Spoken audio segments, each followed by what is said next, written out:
name is Melissa Jeter, Librarian Specialist for the Art Tatum African American Resource Center, located in the Kent branch of the Toledo-Lucas County Public Library.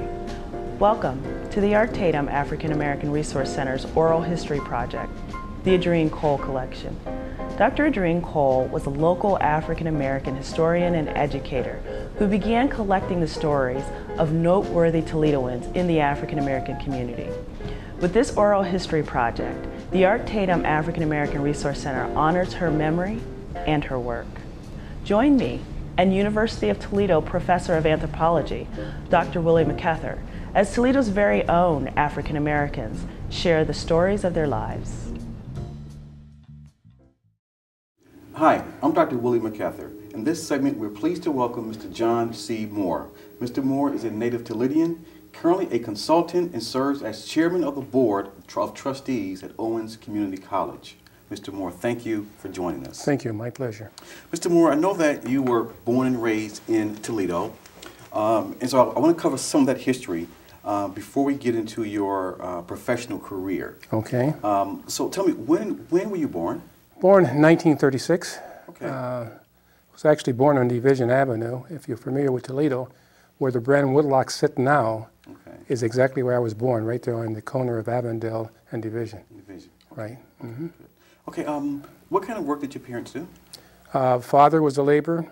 Mother was a housewife for years, and then later on, during the war, they opened up the General Motors plant in Toledo here. Okay. And my mother, for the next 35 years, she was a worker for the auto industry. The auto industry. Father passed away when I was 7 years old. Okay. So I had a single mother who raised 4 kids. Okay, so you have 3 siblings then? Had 3 siblings. Maybe, unless you're familiar with Toledo, in the early 40s, there was a tuberculosis epidemic that went through Toledo. Okay. Especially in the Albers Brown and the Brand Woodlocks. And my brother, who was 9 at the time, was one of the ones who did not survive that. That's some of our history you don't hear too much about, but there are quite a few individuals who were affected by this terrible disease, and quite a few passed away doing that in the 40s. I think you're right. That's not a history that's talked about a lot. Right. So that must have had a devastating effect on the family, I would imagine. Oh, it did. Father passed away, then the brother passed away, and that left 3 of us, an older sister and a younger brother, and me in the middle.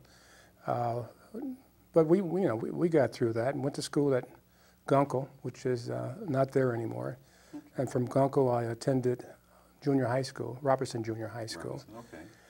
And then I did something completely different from most Afro-Americans. I had an opportunity to visit the South, a little town called Fordyce, Arkansas, in the early 50s, no, 40s. And was on this farm of 80 acres and was supposed to be there for 2 weeks. I stayed 4 years. Did you really? Finished high school there and started college, and then returned to Toledo after that. Okay. What prompted you to stay? Well, if you're familiar with the projects, as we call them, the Albers Brown, the Brand Woodlocks, everything was connected, everything was close together. If you would even use the bathroom, your next door neighbors would know about it. And so all of a sudden, I ended up on this place. My mother talked about all of her life, because she was born there and raised there, about this wonderful farm that she was raised on. So I fell in love with the farm, and at one time wanted to be a farmer, until I realized how much work it was. That is a lot of work. That is a lot of work. Okay, so then you stay there in the South. What did you do once you returned to Toledo? Back to school, University of Toledo, married early, raised 4 children, all kinds of jobs. I mean, I had every kind of job known to man. Railroad carrier, a janitor, steel worker, and the list goes on. And then one day I decided to apply for a janitor's job at one of our local banks. That was the old Toledo Trust Company. That was in the early 60s, the very early 60s. And I applied every Tuesday. I would make this telephone call to the personnel director until he got sick of me one day and finally hired me 1 year later, and moved from that. And 30 years later and 30 positions later, I retired as their corporate vice president. So when you returned here, you mentioned that you went through a number of different kinds of jobs. Right. Were those service-oriented kinds of occupations you held? Absolutely. You know, I did cooks, janitorial, cutting grass, shoveling snow, clean out boxcars, the old Ticky's department store, which is gone right now. I was janitor there for a year and a half. Nabisco, my job was loading boxcars at Nabisco. I cleaned the Wonder Bread. We had to clean the machines out at night to get ready for the next day. Sure. But all of them were, and at that time there were only jobs open to Afro-Americans. Okay. In fact, when I applied for the position at the Toledo Trust Company, and that's only, you know, in the 60s, there were 3 ladies in the banking industry, and most people get, at that time, banks and the savings and loans confused. One's where they were completely different back then. Sure. There were 2 people in the savings and loan, 1 lady and 1 man. The gentleman who started there was Percy Rankins. In the banking industry, there were only 2 females. I was the first actually male, black male in the city of Toledo, one of the first tellers and system managers and the managers, yes. Sure. Okay, let me go back just a little bit more though. So as you're coming up in Toledo, did church play an important part of your life? Third Baptist Church on Division Avenue, Third Baptist Church was a very important part. In the South, the church was even a bigger part because that was just the life, you know. The ministers, my father, I mean my uncle who I lived with was a deacon. Okay. So in fact, my grades increased because of the South. My uncle who I lived with was just a 3rd grade education. And when I would come home at night with my books, I'd have to read to him and go over everything I went and did in school that day. Really? And then he would want me to show off with the ministers on Sunday because they normally had dinner with us on Sunday. So it was, I did triple homework in the evening. So the church played an important part. Okay, okay. Still does. Still does, okay. Yeah. Okay. As you're growing up in Toledo, even before you left and even leading up to your professional career, how would you characterize your race relations in Toledo and then compare that to what you experienced in the South?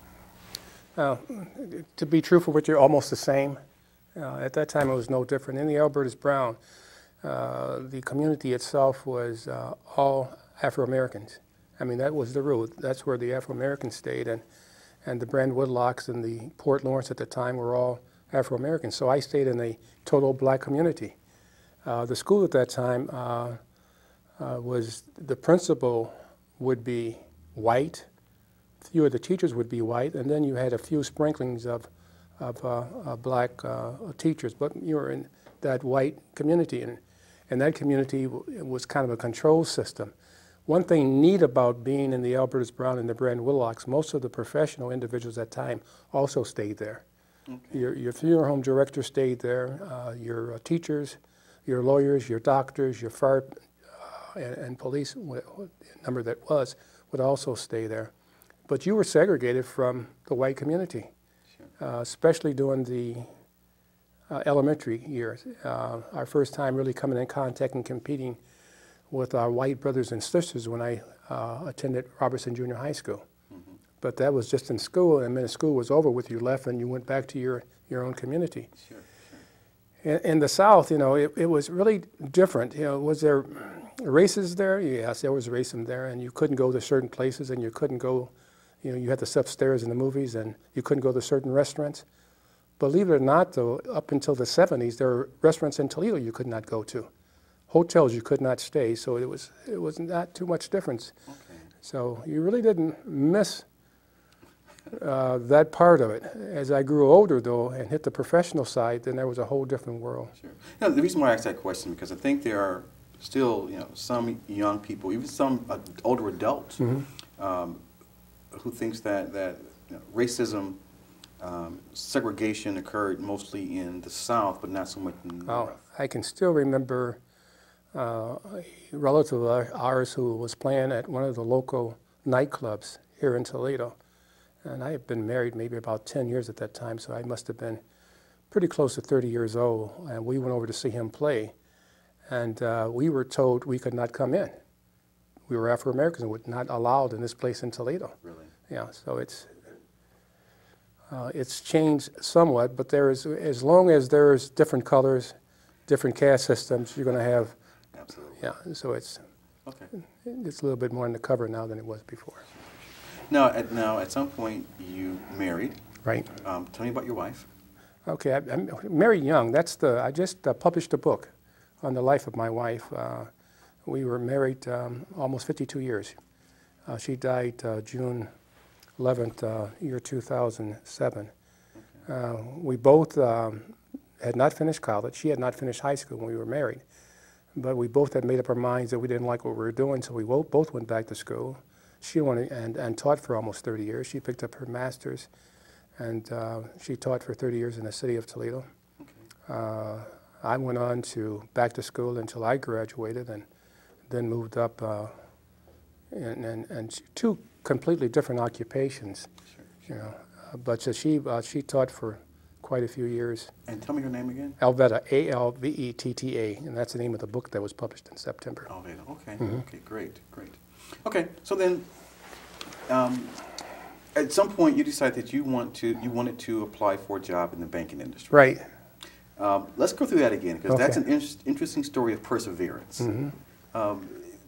You applied you called every day for a week? The gentleman who's still, if I'm doing a book signing, this gentleman who I called every day, Robert Black, who was the personnel director then, he still shows up, and he still laughs about it. Every Tuesday for 365 days, every Tuesday for 1 year, at the same time, 9 o'clock, I would call and ask, was the position open?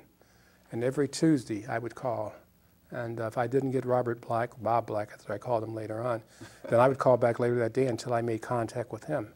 You know, is the position open? At that time, like I stated, that it was only janitorial positions, but I knew if I got the janitorial position in the daytime that I could do other work in the evening so I could balance my budget. And finally, you know, he finally said, you have a job. I can remember that. And the job was $348 a month. I also remember that. And I knew I had to find another job to supplement. But Sure. It was really funny, though, because I applied for the janitorial's job, and the janitorial's job was closed down, so I was hired as a stock boy. We used the term stock boy back in those days. And Okay. stock boy was just a half a level up from being a janitor, because you did the mopping of the floors and you did everything else, plus you did all the stock. But now, at this point, had you finished college at this point? No, I didn't. I had not finished college, had time in college, because at the time I went to college to begin with, I was studying to be a history teacher. That was my first, but the Toledo Trust Company, once I was inside, I had made up my mind, this is the career I want. I can achieve my success right here, but I've got to get back to school. So I started back to school and didn't stop until I graduated. So let's go back. So about how old are you when you got this first job then? Let me see. It would have been in the 60s. I would have been 24 years old. 24. And so at some point, you made up your mind, this is a place where I'm going to make my career. Right. And you began to pursue it. Right. Okay. So then, what was the first job you held after a stock boy then? Well, I was, they tried me 3 times to become a teller in the city of Toledo. And it was really funny because they moved me around so much, they thought it was about 6 or 7 Afro-American tellers in the city of Toledo there. I would go to one branch in the morning, another branch in the afternoon. And then finally it clicked. And the reason it clicked, though, was because there was another gentleman by the name of Herman Galloway in the stockroom that had me to break open the sills of every package there and fill out all the applications. So at lunchtime every day I had to go through, in his mind, and fill out applications. So how to open up a savings account, how to open a checking account, how to do a trust account. Okay. And so I knew almost backwards all the forms. And in October of 1970, I'm at a teller at Franklin Park, which was, you know, at that time, black folks didn't even go out towards Franklin Park. And I'm sitting there, and the manager was short of help. And he said, John, you may not know anything about the forms, but I would like for you to open up a couple of the savings accounts. We're backlogged here. And I said, not a problem. I know how to do that. And I walked up and got cards and went through the whole process. And from that day on, I never went behind the cage again. Really? So when the opportunity came, you were ready? Yeah, you have to be. See, that's the key. And that's the key to everything I tried to do. one of the things I truly believe in, anyone who celebrates success over 30 days have just wasted too much time after that. Even at my first position at Franklin Park, I started to, look at the desk over, the next desk over, and said, that's my next job. And I started working for that job, that same identical day. And I learned from everybody there. I would watch, and a lot of times they would not want to give you the information, but there are ways, if you stay later and open up the forms and go through them, you'd be surprised how much you can teach yourself if you really want to, And also listen to those who criticize you, There are individuals who have probably patted me on the back, and that's great, but the ones who have made me stronger are the ones who criticize me the most, whether it was for good reason or a bad reason, because I try to jump above that criticism. And it worked. It just continually works. So the next step, I'm at Collingwood, right here. Okay. I'm right here, and I walk in this place here, and I'm at the third desk. You have third desk, assistant manager, and manager. That's how. Okay. There's normally 3 people sitting there. Okay. So I ended up at the third desk here. I learned the operation backwards. Just one of the tricks I picked up at Robertson Junior High School was a new way of doing math that I still keep in my head today. Really? And so I was able to help solve the problems there. And then one day, the Toledo Trust Company went through its first 100 years without having a bank robbery. The first 100 years. Then after that, I went through 3 here across the street. And then when I went through the first one over here, my communication and coolness under pressure created a situation for me that next thing I knew, I'm assistant manager. And 6 months later, I'm manager. Okay. And then I become assistant treasurer. And one of the things I started to do is, when you walk into the branch, you had to go through certain people to get certain things done. Mm-hmm. I went and trained everyone in the branch to do everything. Because you knew it all. Yeah. And that position, when George Hay came over and took a look at our office, he said, we have a new position for you at Toledo Trust Company. And I said, what's that? And he said, we want you to be our director of training. Is that right? So that was another promotion. And so it sounds as if you took a lot of self-initiative. If we could talk about success, what does it take to be successful? It sounds like from here, for you, being successful, it's not about waiting for opportunities to come to you. You make opportunities for yourself. You look at what you want. See, that's going into another whole story.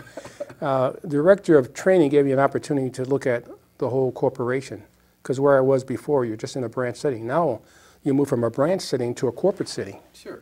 And the higher you go up, the more you can see what's going on below. Absolutely. And you learn your lessons, but you also have to learn them in. Gosh, how can you say this? The world is so different today. Today, I have individuals who are at my levels all the way around.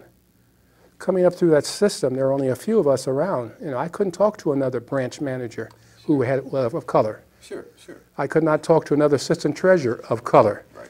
And so you're in this little world by yourself, and there are times you're frustrated because there's no one to go to. Sure. And if you go to your friends, they don't know what you're talking about because they're not living in the same world that you're living in. So it's a lonely world, but it's one that you sit there and you use mother wit, and you use those individuals who are good mentors to you. And I had, God provided me with the best mentors on earth through my career. Let me ask you to explain what mother, for those who may not know mother wit. Mother wit is just, women have this common sense that is just incredible. And if you ever just listen to them, truly listen to them, and that's one of the hardest tasks for men, and most of us, our listening skills are 0. Sure. And sometimes, even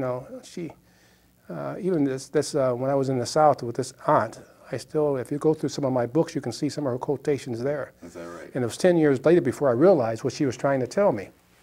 Yeah. But I understand. I do understand. My mom had many of those words of wisdom. Yeah. Now as an adult, like that's what she meant by that. So I do get that. So as you begin to move through the corporation and your clothing change, begin to wear a shirt and a tie, ultimately, I would imagine. How did the white community respond to you? Oh, it was There were places that I would go to one of the branches to work where you would try to go to the men's room and there'd be a sign out front where somebody just scratched it that day, not for niggers. You were in a world by yourself. You know, you're okay doing the workout, but when you went home, you went to your own social gatherings because you were not invited to theirs. Sure. You know, and now, you mentioned a little bit earlier. How did that make you? Did you feel isolated? oh yes, you felt isolated, and that's why family and friends are so important. You know, I could be isolated and on Friday nights get in with a bunch of guys sitting down playing bid whiz, and the whole world would become my world again. You know, and then you get ready for Monday with that new face on. So it's also a matter then of maintaining connections with family and loved ones and the community. Oh sure, yeah. You have to have those strong relationships. You have to have individuals who are around you that kind of understand. Can't feel. No one can feel your pain but you, but they kind of understand what you're going through, and there's someone you can just talk to. There are times when I just needed someone just to shut up and to listen to what I had to say, so I could get that stuff out of my system. As time went on, though, I was able to. And the other book on stress that you have there was able to develop other ways of just getting rid of all that, and didn't need to really bounce it off of each other, you know, anyone else. But it's a learning process. One of the things that you start to do really early in life, though, when you're going through this type of situation, you can't blame others, and you can't say the world is holding you down anymore. You know, you just what is so neat sometimes. And maybe one of these days I'll put a book out on this. You know. If you can sit back and analyze the situation, and I still say, I used to say it all the time to myself, as I look at even that corporate world, there's no competition out there. Wherever it is, I can reach that next level. When you sit down and analyze all the individuals who have sometimes made it up to this level, when you sit down and have conversations with them, and you're picking their brain, you discover that that level is equal or below yours. Sure. So now you have to figure out, how can I take his job? Right. Well, see, now here's the question. People may, you know, you're very positive. I think self-motivated. What do you say to people who say, you know, but you're just different? No, that's just you. Well, people look for excuses all the time not to do the hard things. And sometimes you just have to isolate yourself. You know, even today's society, I work a lot with young kids. Our push right now is trying to do more work with K through 3, not K through 10, not K through 12, but K through 3. We're working with Toledo Public School System, University of Toledo, and Owens Community College. And sometimes peers create more problems for you, because if they don't want to work hard, they have the skills. We all have the skills. We all have the abilities. You know, God has blessed us with all the equipment that we need to do what we need to do. Sure. But it's hard work. That's right. I mean, how much are you willing to sacrifice?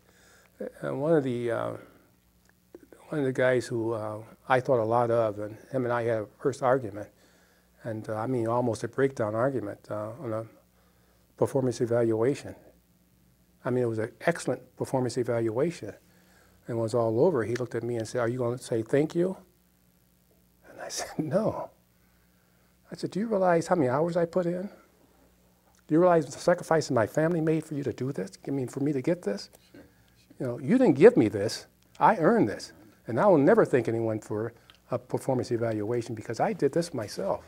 I worked to this." So there is no shortcut to success. No, you work your butt off. You work all the time. You just, you know, and it's, you know, I went to work for Bowling Green State University. I retired from I retired from Toledo Trust Company, and I was doing workshops and seminars around the country. I had this nice little thing going, and I had a call from the president of Bowling Green State University. He wanted me to come down and to reorganize and revamp the human resource department. I had a little human resource background. So I went in, I did that. And the next thing I know, they offered me a job. You know, we want to hire you. I said, "No, you can't do that, because you have to post a position, you have to go through the interviewing process, and then you have to hire the right person. If you don't do that and do it the way you want to do it, there'll never be respect for the person in that department." Wow. What if you don't get the job? And so I just don't get the job. Right. But the person who gets the job is going to be respected because he or she got the job the right way. That's interesting. 'Cause I mean, I know working in that environment how sometimes jobs don't get posted, then a person sort of mysteriously, they emerges as just the newly appointed Exactly, person. and it takes 3 to 4 years to develop. Yeah. But 6 months later, I had the position. And then I was on the search committee and did some research for Sidney Rabot, who became president of Bowling Green State University. 3 o'clock in the morning, Rabot calls me up and says, "John, I got a problem." I said, "What is it?" And he said, "I need you to take over a vice president's position." And I said, "What's wrong?" He said, "Well, I don't want to go into great detail, but he told me the problems." And so I went in, and his board was totally against the appointment. And then, in fact, the Blade did this story, so it's not something I'm making up. He said, "One of the things you have to do in this new job, John, is to raise funds.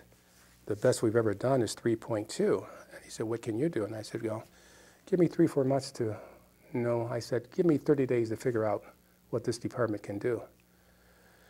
And it was really funny. He called me up and said, "You got the figures you think?" And I said, "Yeah." I said, "Can you do 4?" And I said, "No." He said, "Can you do 3.9?" I said, "No." He said, "John, what can you do then?" I said, "I can give you 5.2." He said, $5 million too? And I said, "Yeah, I can give you $5 million too." And he said, "John, you can't." I said, "And I need you to post it. I need you to tell the world that's what our goal is going to be." He did. The Blade has a story there. You have it in your hand. We were successful. And you were successful. Yeah, it's there in print. Yeah. Okay, and so then, does that make you a cocky person? Because you have to be cocky. You have to, it's nothing wrong with being cocky. That's the problem with the world today. If you're, the reason you become cocky. Let me tell you another story, and I think it's part in there. They used to have the products of the month, and the product of the month, the managers, all the managers of each branch would be competing against the other managers, competing against the other managers. At that time, I think there was 26 branches of Toledo Trust Company around the city of Toledo and Bowling Green, and they would give us this product. And I would say at the meeting exactly where we're going to land. We're going to be first place this month. We're going to be first place this month. And the senior vice president called me in one day, and she said to me, "John, I don't like you always bragging. You hurt people's feelings." And I said, "I don't do it for them. I do it for me. Because if I say it, then I have to work hard to do it." So it's never about them. That's like someone who wants to lose weight. If they keep it to themselves, it's never going to happen. But if they start bragging, "I'm going to do it," they'll perform. So yeah, cockiness is my way of motivating me. And sometimes I hurt feelings in the process. But I deliver. You deliver, and does that stop you from continuing to do what you do? No. No, I still brag too much. I'm too cocky. No, I think, well... That's also in the first book there. In the first book. Yeah. Let's talk about the books here, because I know that you've authored at least 2 books. Yes. The first one I have here, A New Approach to Handling Stress. Tell me what inspired this book. It was published in 2001. Right. What inspired this book? About 1,000 years ago, a teacher from Oregon School asked me to do a book on healthy living and stress. And at that time, I started off with just a little presentation that was just some of the things that I do for me to keep my stress level down in a stressful environment. And then this teacher went on to work for the post office, and there's, you can see when you read the book, there's a couple of notations about the post office.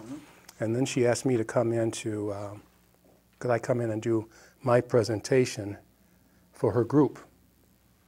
And I said yes, because I thought it was going to be like a 15-minute presentation. And I said yes, not a problem at all. And then I find, and it's 90 days away.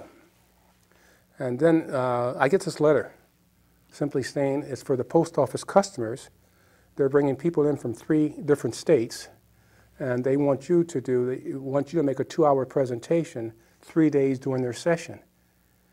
And all of a sudden now, I've got to create a program. Right. The program will send my workshops going at the same time. I made my first presentation on this book on stress they closed the other workshops down and put everyone into the room where I was. Really? Yeah, and then for the next 4 or 5 months, I went around the country for them doing workshops on stress. That workshop turned into that book you have in your hand. Give me a couple of nuggets in terms of Well, managing stress. one of the neat ones for family members is limit the amount of time you talk about your job when you get home. You're only allowed 15 minutes. So you try to debrief yourself before you get home. Okay. If you're around negative people who are negative all the time, then you need to deliver yourself into people who are positive. The other thing is, and you're watching this right now, television goes off at 10 o'clock.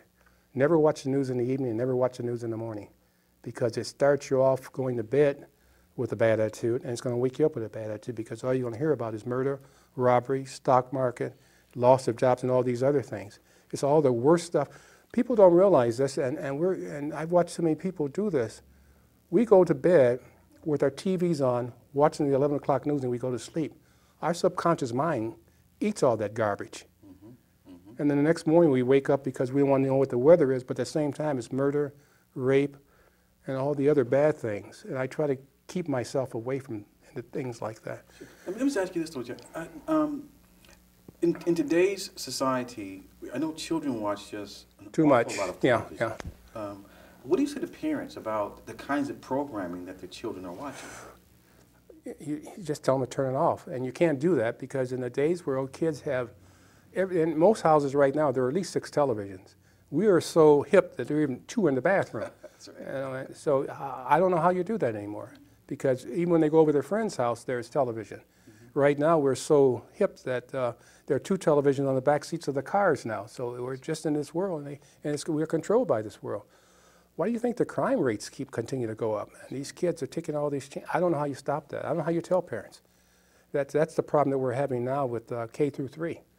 Is how do you tell parents to cut it off? Because they're sitting there watching it too. Exactly. Yeah. See, so it's saying it's okay. And when why do you flip so much? Because there's nothing on. We sit there and flip trying to find something good. And my kids ask me all the time, why do you watch the old movies? And I said, because it's clean, the words are there, and no one's trying to get out of their clothes. And everything's X-rated. You can't even watch the soap operas anymore. I mean, they strip every day. Everything. Yeah, so it's, what do you turn to? I know. Yeah, so I don't know how you control that environment. That's a tough one. That's a tough one. That's a tough one. But you have to. One of the things that the educators are starting to believe about our black community, if the education from K through 3 does not improve over the next 10 years, our whole generation of black children are lost. Really? Yeah, because we're now competing with the Chinese and the Japanese, people around the world. And they are getting educated, and their value systems are going up, and ours are going down. But how much, and this can get into a whole other different discussion, but how do you get that through to parents? I don't know. Because I think most educators would probably agree that, parental involvement is key. Yeah, but how do you turn the world around? When I was a kid, teachers were gods. Yeah. And teachers today, man, they even look at a child and someone's ready to sue them. That's right. They're underpaid, underrespected, and they're not out. No one's really trained to take care of this population that we have today. And when you have children, taking care of children, I don't know how you turn that around, but we're going to have to. I agree. I agree. And we have to. And one of the things you asked about some time ago, and you asked about the churches. Somewhere along the line, the churches are going to have to play a bigger role than they're playing right now. They're not the same. Rather than celebrating someone's anniversary, they ought to celebrate someone's graduation. Absolutely. So I don't know how you turn it around. I know, but of course, in the black community, people are,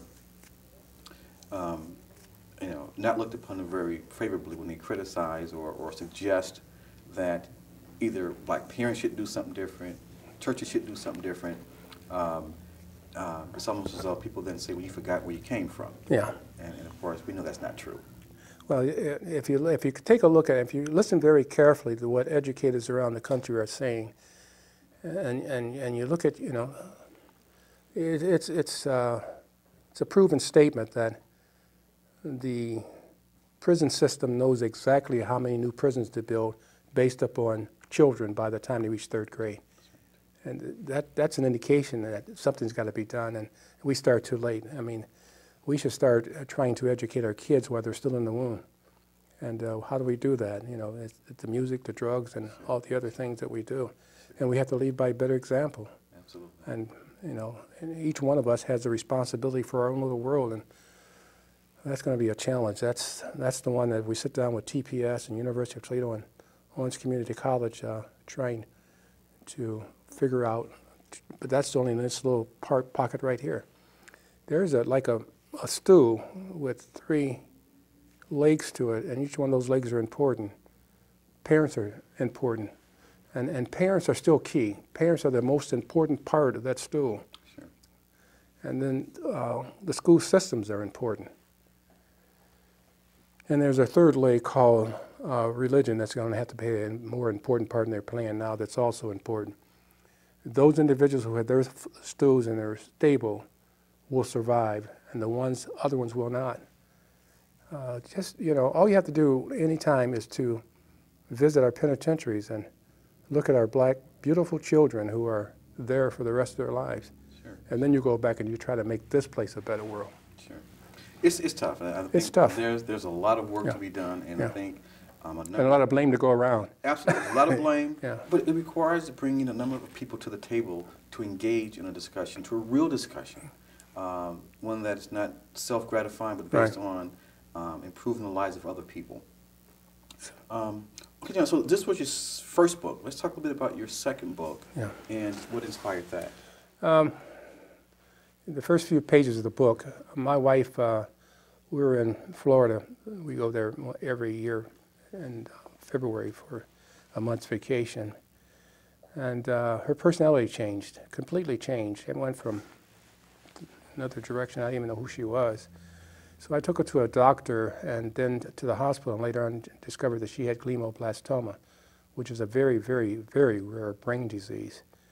And then we went to the Orlando Medical Center there and discovered that she had to have an operation. And when the operation was over with, the doctor told us that she had 6 months to live. Alveda is it's a unusual name. At the time that I started writing the book, I didn't know there's another person with that name, Alveda, A-L-V-E-T-T-A. So I told her as we were driving, she had said that, you know, the only problem I have with life right now, I didn't pass my name on to anyone else, and no one's going to know my name. And I said, that day, I said, they will. I'll write a book. And she said, you're a miracle worker, you're not going to do that. Who's going to buy it? And I said, your kids will buy it. They'll be in their hands. So I started to journal every night after that, and the book is made up of my journaling from the time that we discovered that she had cancer until the day she died. They gave her 6 months, and she made it for 14 months. Did she really? Yeah. And the biggest, you know, she knew what was going on, and she had told me, you know, my birthday's coming up, so I need for you to invite all my girlfriends from the Albertus Brown to the Port Lawrence to the ones I went to school with, and have a pajama party right here. So we had a pajama party at the house there, and it took me 5 days after those ladies left to clean up, and I still haven't stocked the bar back yet. Sounds like they had a very good time. But that's what the book was about. So, Okay. and it's selling well. Both books are still selling well. Okay. Now, can both books be purchased at the local bookstore? Yeah, local bookstore, you ask by title, and it takes 3 days to deliver it. And most of the local Toledo libraries have both books in it. Leo's bookstore downtown has it on the shelf right now. Okay. And we're trying to get into most hospice libraries. Hospice of Washington, National Washington, the National Hospice has decided to adopt the book, so it'll be probably on the bookshelf at libraries throughout hospice throughout the country. Okay, good. Okay, as we begin to wrap up, let me just make sure. What are you up to these days? What I'm up to? I'm on the board at Owens Community College. I've been board chairman now for a 2-year period. I'm also one of the 11 members on the Governor's Efficiency Council to look at universities and colleges and make them more efficient. I started to write a 3rd book about my time in Arkansas. I'm still traveling. I have grandchildren in different locations around the country, so I'm traveling to see them. And I'm trying to set up my next project is going to be trying to figure out ways and means of working with that group I just talked about, that K through 3. I just think that's going to be so important. A group met with the school board a couple of days ago. I think it was in the Blade today or yesterday. They're on the right road, but it's going to take another whole group of just, it's not pointing the finger at anyone. It's just how can we make this better. And there's a book I just started to read, and this was a Afro-American gentleman in New York who changed things around in the Bronx there, and the book is called Whatever It Takes. And I'm going to try to read that and try to copy some of that. My time on the board at Owens will end 2010. Okay. And with that, I'm going to put my energy seeing what I can do to get kids to graduation. I mean, it's an awesome task. One of the things we did at Owens is to offer every child in the city of Toledo, and we're still raising money for that right now, a free education. Sure. Free tuition. Then we matched that with University of Toledo. University of Toledo is still free, but you have to have at least a 2.5. Owens, all you have to do is graduate from high school, and we'll take you in and we'll mold you for college. Have you seen an increase in enrollment, or is it too early yet? No, it's not too early. We'll break records this year. Will you? Yeah, we have more kids from the Toledo Public School System than we ever had at one time before. So you begin to remove barriers, the ability to go, the financial constraint. But that is going to be the easy part.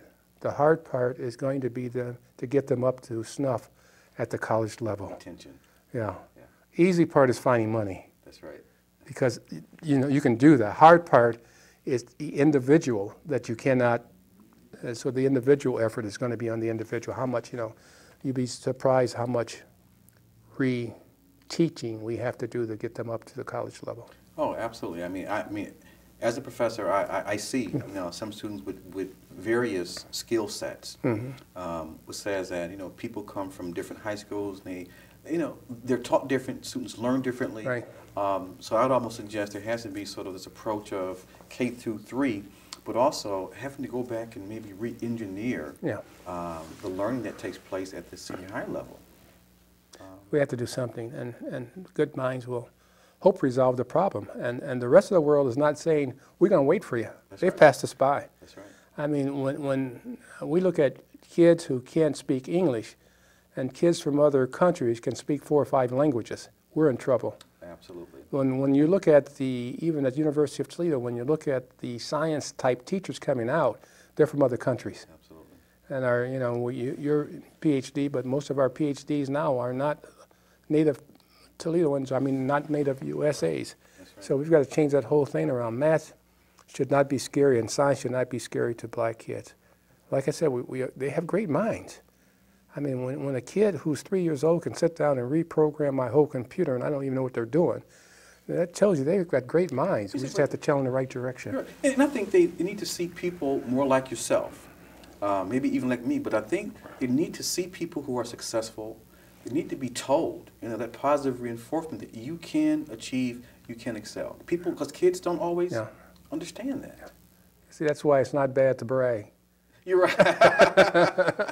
Absolutely, because somebody's going to hear. Somebody's got to, That's right. That's right. But it takes hard work, dedication to it, and sacrifices. That's right. Because you can't, make it in today's marketplace sitting there watching television at night. I don't know how many nights I had to sit there and crunch figures and do homework. It was never easy. It may have seemed easy in the daytime, but it's because I did all the work at night. Sure. And if people who don't, you make it look easy only because you worked at night. Yeah. So during the day, people haven't seen what you've gone through to make it look easy. But it takes hard work. Hard work. Good. Mr. Moore, as we begin to wrap things up, is there anything else that we've not talked about that we should? Well, I think the hard work process, the ability to read, one of the skills that we must learn is to filter what we should be taking in, increase our listening skills. look for proper role models, mentors, because they're all around. You know, if it hadn't been for the mentors, I never would have made it to first base. But there is, working hard is not a dirty word. You know, and believe in your faith, and you'll be okay. Great. Okay.